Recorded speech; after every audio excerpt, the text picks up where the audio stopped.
నమో భగవతే వాసుదేవాయ. శుక్లాంబరధరం విష్ణుం శశివర్ణం చతుర్భుజం ప్రసన్నవదనం ధ్యాయేతు సర్వవిఘ్నోపశాంతయే. శాంతాకారం భుజగశయనం పద్మనాభం సురేశం విశ్వాధారం గగన సదృశం మేఘవర్ణం శుభాంగం లక్ష్మీకాంతం కమలనయనం యోగి హృద్యానగమ్యం వందే విష్ణుం భవభయహరం సర్వలోకైకనాథం. మాఘపురాణం 15వ అధ్యాయం. జ్ఞానశర్మ కథ. గర్తమధుడు జగ్నిమునితో నిట్లనెను. తపమాచరించు బ్రాహ్మణునకు శ్రీహరి ప్రత్యక్షమాయను. బ్రాహ్మణుడు శ్రీహరికి నమస్కరించి నిలిచి ఉండెను.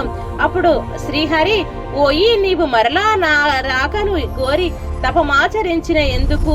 నీ మనస్సులో ఏమి ఉన్నది చెప్పుమని అడిగెను. అప్పుడు ఆ విప్రుడు, స్వామి, నాకు పుత్రవరము నిచ్చి సంతోషం కలిగించితివి.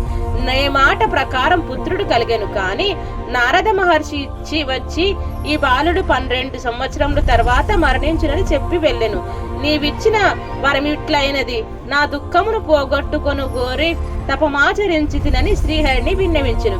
అప్పుడు శ్రీహరి, ఓయి, ఉత్తముడైన నీ పుత్రులకు 12వ సంవత్సరమున గండము కలుగుటకు కారణమును వినుము. నీ భార్య పూర్వజన్మమున చేసిన దోషమే ఇప్పుడు గండముగా కారణమును.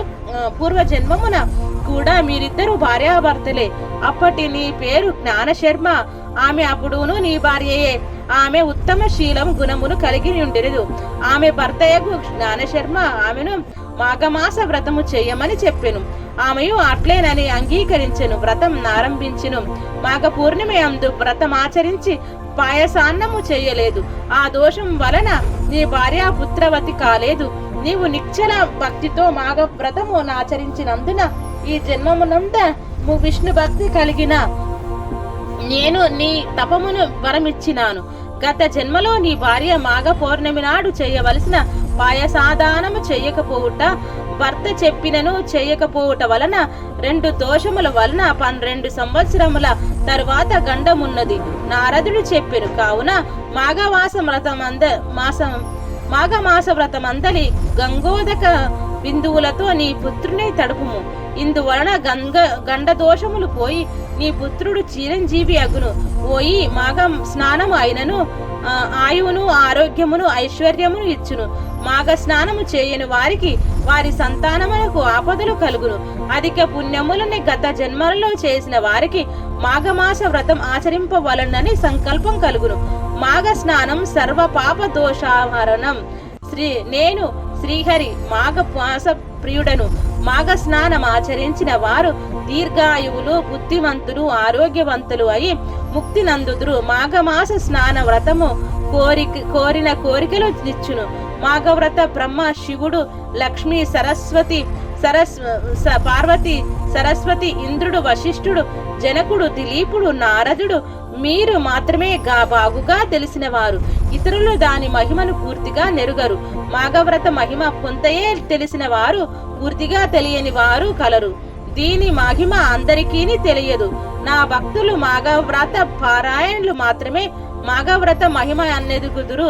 ఎన్నో జన్మల పూర్వ పుణ్యమున్న వారికే మాఘవ్రతం ఆచరింపవాలనని బుద్ధి కలుగును. నీ పుత్రుని మాఘమాస ప్రాతకాలమున గంగా జలముతో తడుపుము. వాని గండ దోషమును తొలుగునని చెప్పి శ్రీహరి అంతర్ధానుడాయను. బ్రాహ్మణుడగు శ్రీహరి అనుగ్రహమునకు సంతోష పరవశుడయ్యను.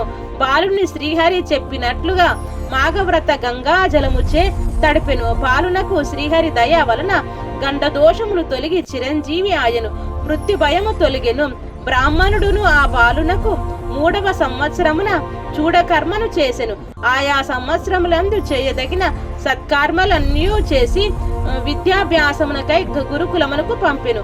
12వ సంవత్సరమున మృత్యుదోషం శ్రీహరి కృపచే మాఘవ్రత మహిమ వలన పరిహారమాయెను. ఆ బ్రాహ్మణుడు, వాని భార్య, పుత్రుడు అందరూను సుఖ సంతోషాలతో కాలం గడిపిరి.